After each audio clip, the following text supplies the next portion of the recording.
होवे अहमद अजल ही से सीने में है, होवे अहमद अजल ही से सीने में है। मैं यहाँ हूँ मेरा दिल मदीने में है,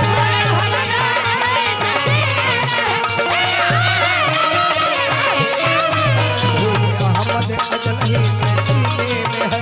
मैं यहाँ हूँ मेरा दिल मदीने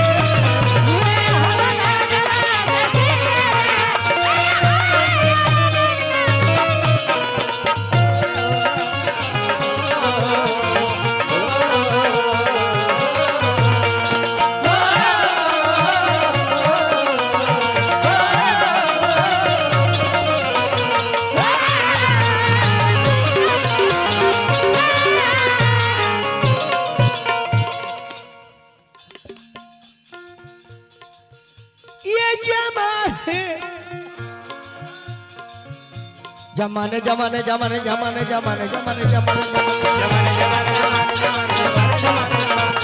जमाने जमाने जमाने जमाने जमाने जमाने जमाने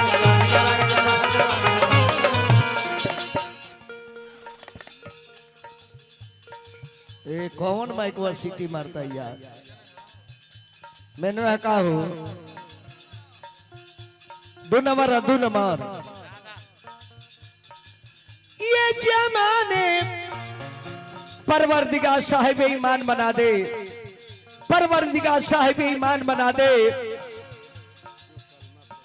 हेलो फिर सीटिंग ते मारता कौन मैं कर के बने कद भइले। हेलो हेलो ठीक है भाई, हेलो हेलो।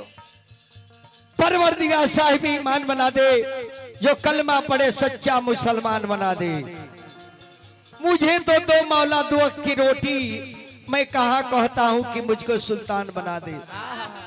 अर्श बला को जीना बना दिया, अर्श बला को जीना बना दिया, जंगल को मुस्तफा ने मदीना बना दिया।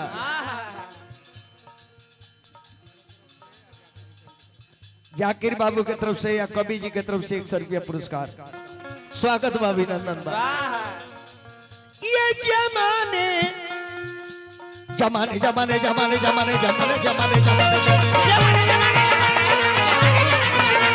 जमाने जमाने जमाने जमाने जमाने जमाने जमाने ये जमाने मुझे तू अनाड़ी न समझ, फूल तो फूल है कांटों में भी हुस्न है। ये जमाने मुझे तू अनाड़ी ना समझ, फूल तो फूल है कांटों में भी हुस्न है। लड़का के बड़की अम्मी यानी हमार वहां के भाभी बानी, वहां के हम सलाम अदाब करता नहीं। ये जमाने मुझे तू अनाड़ी ना समझ, फूल तो फूल है कांटों में भी हुस्न है। लुत्त जन्नत में भी वैसी खुशबू नहीं, लुत्त जन्नत में भी वैसी खुशबू नहीं, जैसी खुशबू नबी के पसीने में है।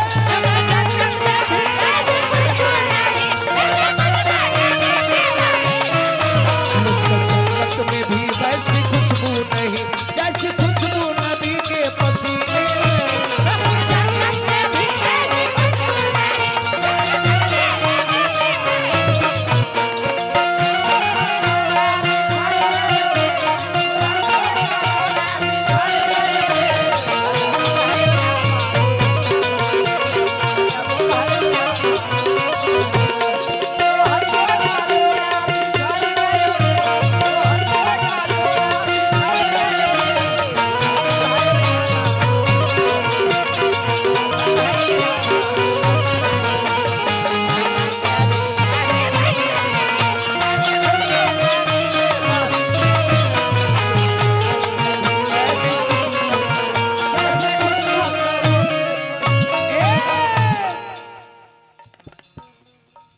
मालिक जब बुलाते हैं हम जाते हैं, मालिक बुलाएंगे तो जाना ही पड़ेगा।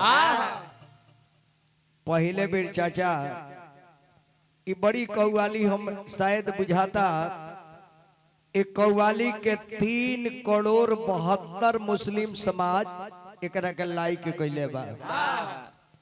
3,72,00,000 लोग यानी 3.25 करोड़।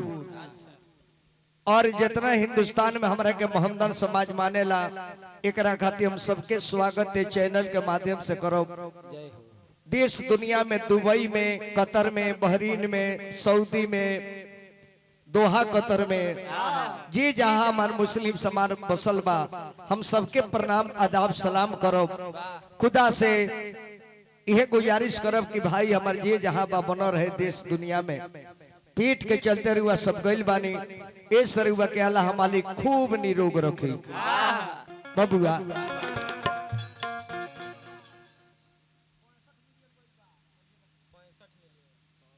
65 मिलियन सुने में आओ तो हम तो देख ले ढेर दिन हो गई। और 65 मिलियन के सोची कितना भाई,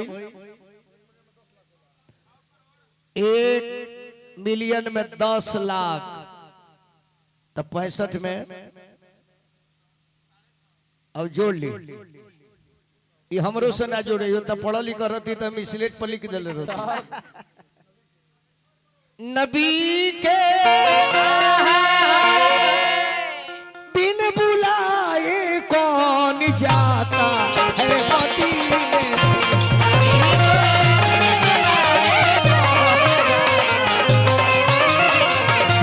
नबी के बिन बुलाए कौन जाता है मदीने से।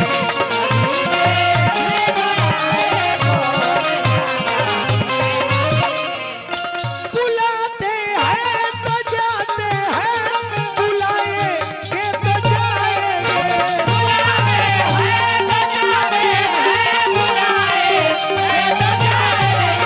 बुलाते हैं तो जाते हैं, बुलाए के तो जाएंगे।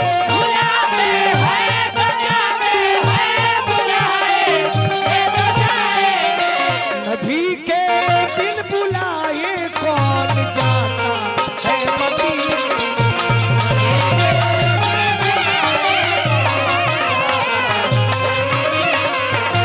नबी के बिन बुलाए कौन जाता है मदीने।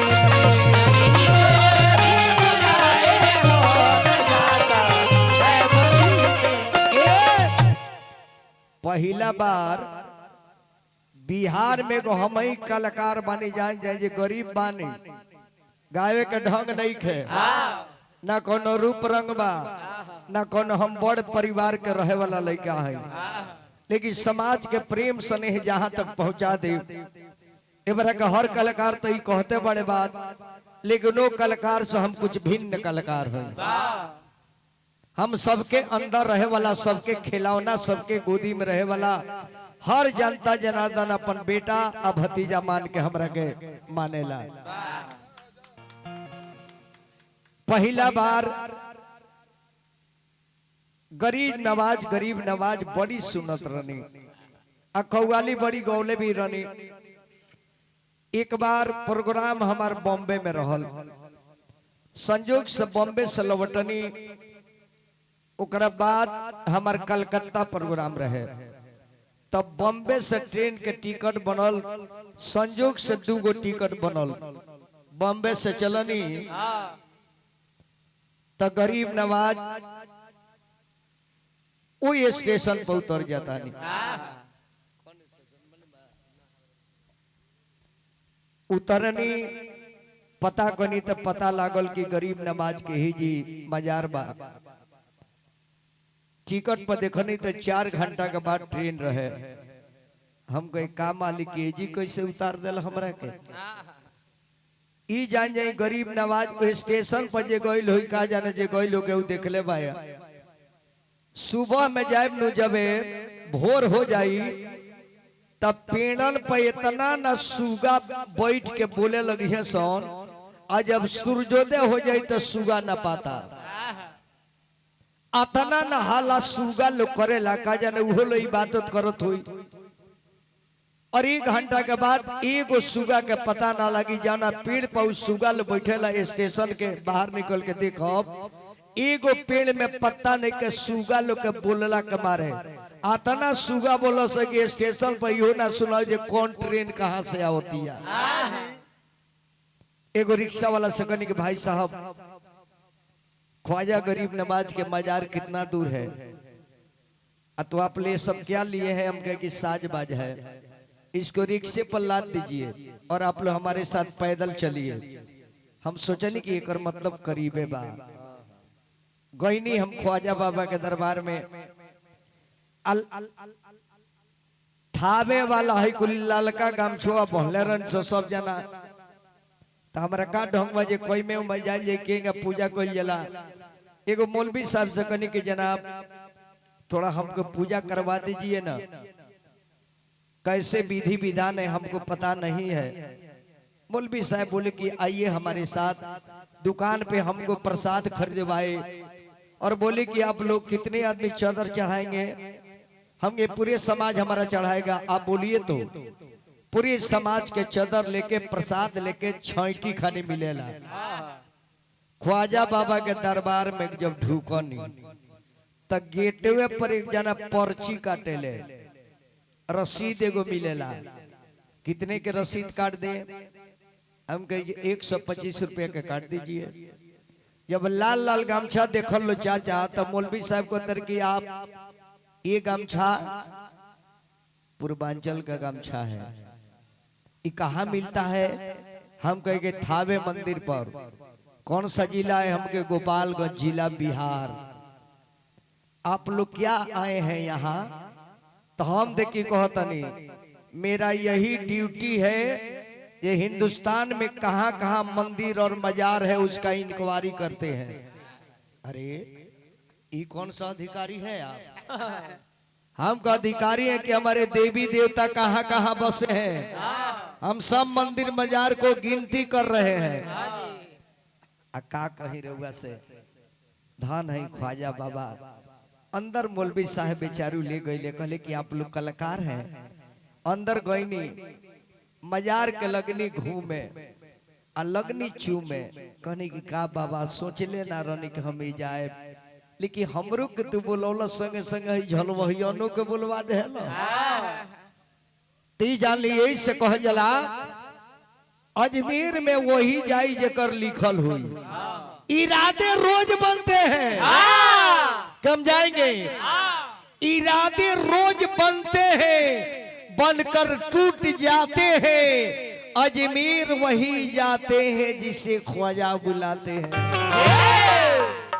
वहां जाकर भी आप नहीं जाएंगे, आपका नियत आपका ईमान ठीक नहीं होगा, उस मजार में आप कदापि नहीं जा सकते हैं। इसके लिए ईमान, और जिस मुसलमान के पास इनाम नहीं उस मुसलमान को दुनिया में रहने से कोई फायदा नहीं।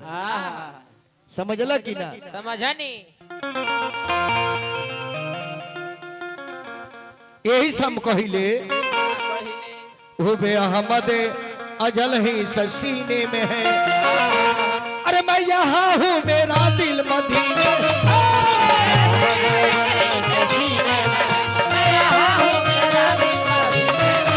हुबे अहमद अजल ही सीने में है। मैं यहाँ हूँ मेरा दिल मदीने।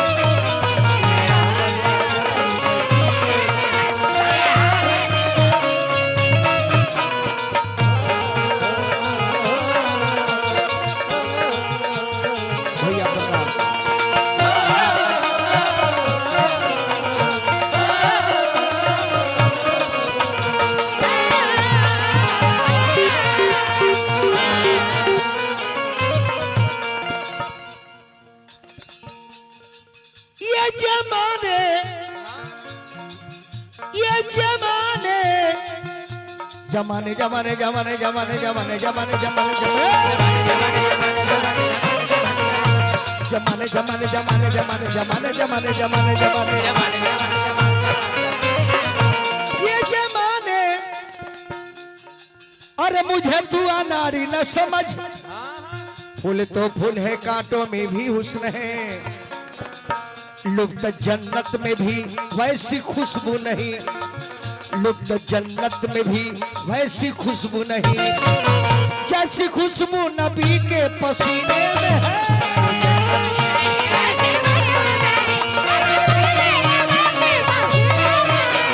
जन्नत में भी वैसी खुशबू नहीं जैसी खुशबू नबी के पसीने में है।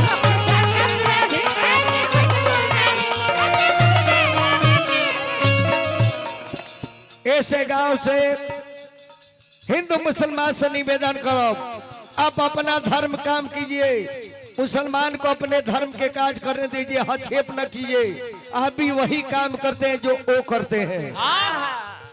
अब राम को बुलाते हैं तो रहमान को बुलाते हैं, आप मंदिर में जाते हैं तो मस्जिद में जाते हैं। अंतर क्या है? दोनों धर्म को आगे बढ़ाइए, आप अपना काम कीजिए। सीताराम सीताराम सीताराम जय सीताराम, सीताराम सीताराम सीताराम जय सीताराम। राधे श्याम राधे श्याम राधे श्याम राधे श्याम राधे श्याम राधे श्याम। जब उनको दिक्कत नहीं तो आपको क्या दिक्कत है? तब आप इंतजाम कराते हैं तो लोग मना करते हैं, उनका भी काम करने दीजिए। अल्लाह अकबर अल्लाह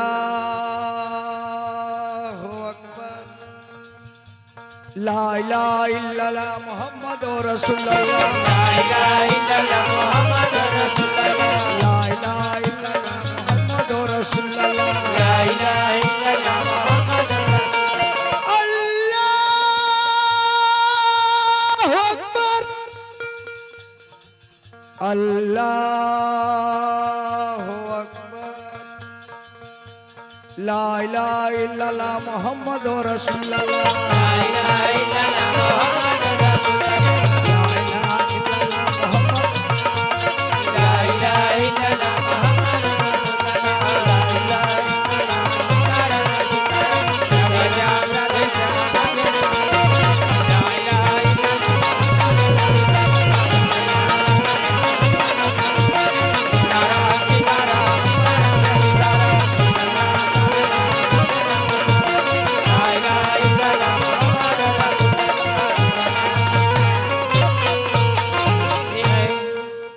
ऐसे दोनों आदमी अपन अपन धर्म के काम करी, केहू के धर्म में केहू हस्तक्षेप मत करो। ना जी।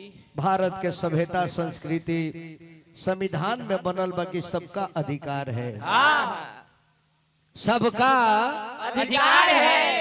बबुआ। एगो गजल के